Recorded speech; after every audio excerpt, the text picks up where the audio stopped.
कैथल गांव में 36 बिरादरी के लोग रहते हैं जो आपसी भाईचारे से रहते हैं। सरपंच के मुताबिक गांव में विवाद बहुत कम होते हैं और जो होते हैं उनको आपसी भाईचारे में बैठकर सुलझा लिया जाता है, जिस वजह से ग्रामीण सरपंच के कार्यों से संतुष्ट हैं। पक्की सड़क, साफ सुथरी और टाइल्स लगी गलियां, हर मोड़ हर नुक्कड़ में लगे सीसीटीवी कैमरे, बड़े बड़े शहरों के गार्डन्स को मात देता ये पार्क कम व्यायामशाला की तस्वीरें हैं हरियाणा के गाँव की।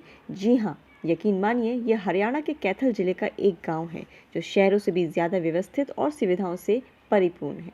यही वजह है कि ये गांव बाबू जगजीवन अवार्ड के तहत पूरे देश के गांव को पछाड़कर नंबर 1 बना है। वहीं हरियाणा सरकार ने भी इस गांव को विकास कार्यों के लिए 5 स्टार गांव घोषित किया है। इस गांव का कायाकल्प करने का श्रेय सरपंच और उनकी टीम को जाता है। हरियाणा के इस गांव के सामने शहरों की चमक भी फीकी है। धेरडू गांव है सभी सुविधाओं से परिपूर्ण। गांव धेरडू में लगभग 3000 की आबादी है, जिसमें 297 घर हैं। गांव की सीमा में घुसते ही पता चलता है कि गांव में सभी आधुनिक सुविधाएं हैं। गांव की सीमा के सभी रास्ते और गांव को जोड़ने वाली सड़कों को पक्का किया गया है। गांव में साफ सफाई की व्यवस्था की गई है। आधुनिक ग्राम सचिवालय का निर्माण भी किया हुआ है और लोगों के ऑनलाइन कार्य किए जाते हैं। गांव में 36 बिरादरी के लोग रहते हैं जो आपसी भाईचारे से रहते हैं।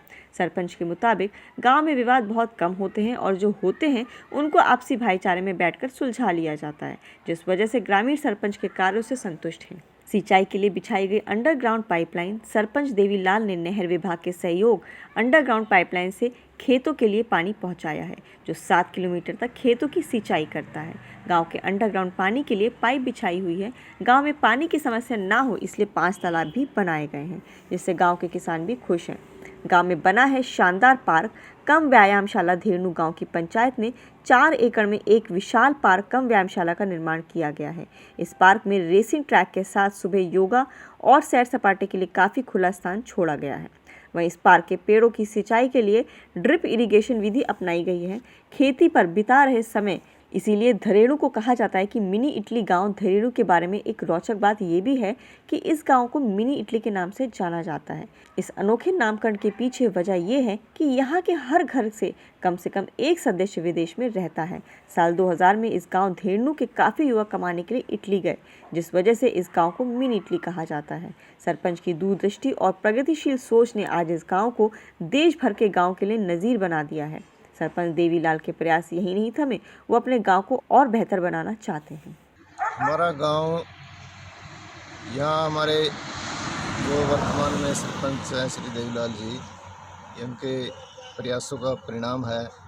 पूर्व में भी जो सरपंच रहे उन्होंने भी बहुत अच्छे कार्य किए हैं, लेकिन जो वर्तमान में देवीलाल जी सरपंच हैं उनके ये अथक प्रयास का परिणाम है कि हमारा गांव 5 स्टार में भी आया और भी अन्य राष्ट्रीय पुरस्कार जैसे अभी दीनदयाल उपाध्याय पुरस्कार भी ग्राम पंचायत ने लिया है और उसमें लगभग 10 लाख के करीब पंचायत को इनाम मिला है। जैसे कि जी मैं किसान हूँ, किसान से संबंधित ही बात ही करूँगा। जैसे हमारे सरपंच साहब हैं देवीलाल, युवक सरपंच हैं, सुलझे हुए हैं, पढ़े लिखे हैं जी, गाँव के हर एक कार्य में बढ़ चढ़ कर भाग लेते हैं। जैसे अभी मोदी जी की मुहिम थी पानी बचाओ धरती बचाओ, तो सरपंच साहब ने हर एक खेत में पानी पहुंचाया है पाइपलाइन से। उनके प्रयासों से आज हर एक खेत में नदी का पानी अंडरग्राउंड पाइपलाइन से जा रहा है। इसकी वजह से सारे ज़मींदार खुश हैं, सभी के खेतों में अच्छी पैदावार निकल रही है, खुशहाल किसान की तरफ गाँव बढ़ रहा है। सबसे पहले मैं आपको बताना चाहूँगा कि मेरा गांव छोटा इटली के नाम से भी जाना जाता है। छोटा इटली की उपाधि गांव को इसलिए दी गई थी, मेरे गांव से लगभग हर घर से कोई ना कोई युवा विदेशों में गए हुए हैं। ज़्यादातर पहले इटली में गए हुए थे, बट लास्ट 3-4 साल में 5 साल में यूएसए की तरफ भी मेरे गांव का रुझान काफ़ी बढ़ा है और पिछले 4-5 साल में इटली से भी ज़्यादा संख्या में लोग यूएसए मेरे गांव के गए हुए हैं और पूरे गांव का सहयोग रहता है, एक दूसरे को पहुंचाने में सहयोग करते हैं। स्टडी के मामले में गांव के लोग यूएसए, कनाडा, ऑस्ट्रेलिया, इंग्लैंड वगैरह सभी देशों में हमारे गांव का डंका बजा हुआ है और हमारा गांव विकास की दृष्टि से फल फूल रहा है और भगवान से हम प्रार्थना करते हैं कि हमारा गांव इस प्रकार से ही विकसित रहे और फलता फूलता रहे। ताजा और रोचक खबरों के लिए यूं ही जुड़े रहें हमारे साथ और हाँ, हमें सब्सक्राइब करना ना भूलें।